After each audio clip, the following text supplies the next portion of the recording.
দুঃখিত অনেকদিন পর ইউটিউবে আসার জন্য। তার কারণ ছিল এসএলএসটি ইংলিশ 9, 10, 11, 12 পড়ানোর জন্যই খুবই ব্যস্ত ছিলাম। দুটো ব্যাচকে একসঙ্গে সামলানো চারটিখানি কথা না। আহ, খুবই পড়াশোনা, খুবই পরিশ্রমের প্রয়োজন ছিল। আর যেটা মোটামুটি একটা ভালো জায়গায় নিয়ে আসতে পেরেছিলাম। সবাই ভালো জায়গায় ছিলে, একটা রিদিম সবাই ধরে নিয়েছিলে, এবং আমিও সেই রিদিম ওয়েতে সুন্দরভাবে গুছিয়ে নিয়ে আসা যাচ্ছিল, এবং তোমরাও নিজে নিজের মতো করে গুছিয়ে নিয়েছিলে। কিন্তু আবার অনিশ্চয়তার খেলা শুরু হলো। 2016-র এই যে প্যানেলটা, এটা কাস্ট, এটা সবাই জানো, অভিশপ্ত একটা প্যানেল। এবং সেই অভিশপ্ত প্যানেলটা যখন 2025 পর্যন্ত গড়িয়ে এসেছে, তখন কিন্তু দোলাচলটা থাকছিলই, মানে ছিলই আর কি। ঠিক আছে, কখনো ওপেনলি, কখনো স্টিট, মানে সারফেস লেভেলের কখনো ছিল। তো এই ডুইন্ডলিং সিচুয়েশনের মধ্যে পরীক্ষা হওয়ার একটা সম্ভাবনা তৈরি হয়েছিল। এবং আগামীকাল শুক্রবার সমস্ত ডিস্ট্রিক্ট ম্যাজিস্ট্রেটদের নিয়ে যে পরীক্ষা সুষ্ঠুভাবে হওয়ার ব্যাপারে একটা বৈঠক ছিল, একটা মিটিং ছিল। সেটারও পরীক্ষার হওয়ার সবুজ সংকেত মানে আমরা পেয়েছিলাম সবাই, যে মিটিংটা হচ্ছে, পরীক্ষা সুষ্ঠুভাবে শুরু হবে 7 তারিখ 14 তারিখ। কিন্তু গত 2-3 দিন ধরে একটা অনিশ্চয়তার পরিবেশ তৈরি হয়েছিল। সেটাও মোটামুটি অনেকটা কেটে উঠেছিল। এই জন্য যে 200টা যে তোমার রিভিউ পিটিশন ছিল, সেটা সমস্ত গুলোই খারিজ করে দিয়েছিল কোর্ট। আবার সবাই পড়াশোনাতে মগ্ন ছিল।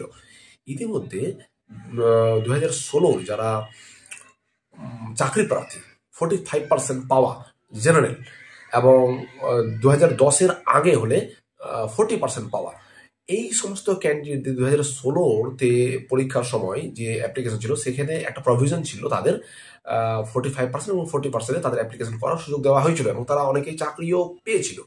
এবার তারা 2025-এর নিয়ম অনুযায়ী তারা অ্যাপ্লাই করতে পারেনি, যেহেতু রুলসটা ছিল 50% জেনারেলদের জন্য, এবং এসসি এসটি 45% ছিল।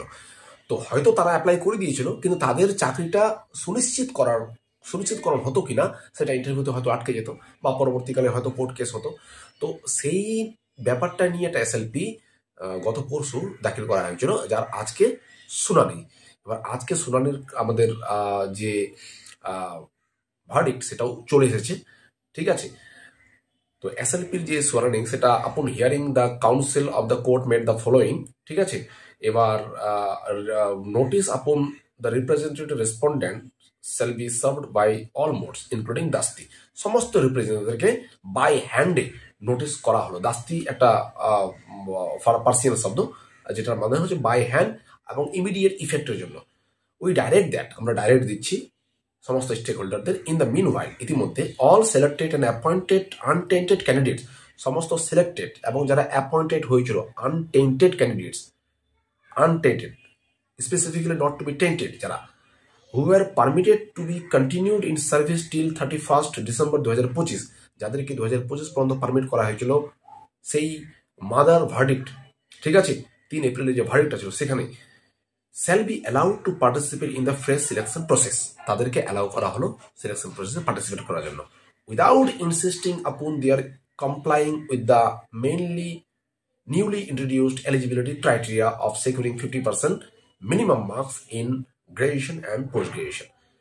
এটার উপর কোনো জোর না দিয়ে কমপ্লাই, মানে এই ব্যাপারটা যাতে কমপ্লাই না করলেও চলবে, যেটা নিউলি ইন্ট্রোডিউস এলিজিবিলিটি ক্রাইটেরিয়া হয়েছে 2025-এর ক্ষেত্রে।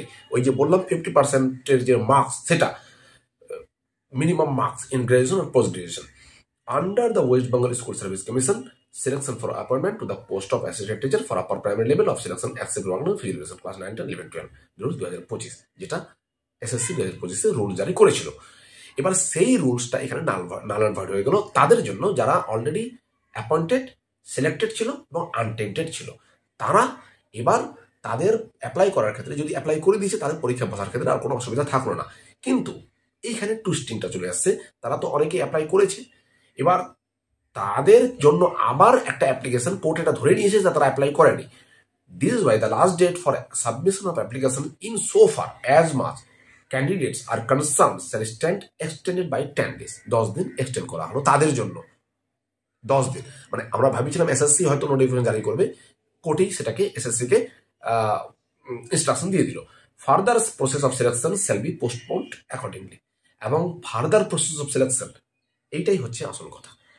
সিলেকশন যে প্রসেসটার যে ফার্দারনেস বা তার যে পরবর্তী প্রক্রিয়া সেটা কিন্তু পোস্টপোন করা হলো অ্যাকর্ডিংলি। ঠিক আছে, এবার মোদ্দা কথা হচ্ছে এইটুকু আমরা এক্সপেক্ট করেছিলাম এসএসসির কাছে।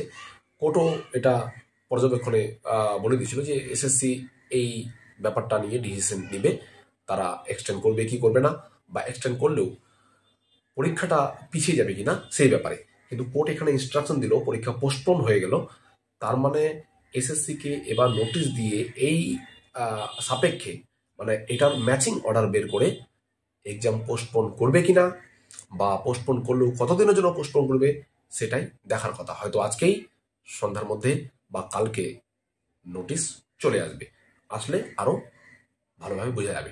তবে এই যে একটা প্রিপারেশনের যেটা রিদিম যেটা তৈরি হয়েছিল, এই রিদিমটাকে ব্রেক করার জন্য মানে একটা বিভিন্নভাবে যাদের যাদের ক্ষেত্রে এই এই এই বেনিফিট ব্যাপারটা ছিল তারা চেষ্টা করে গেছে যে যাতে পরীক্ষার যে একটা ডেট সেটা যাতে এক্সটেন্ড হয়।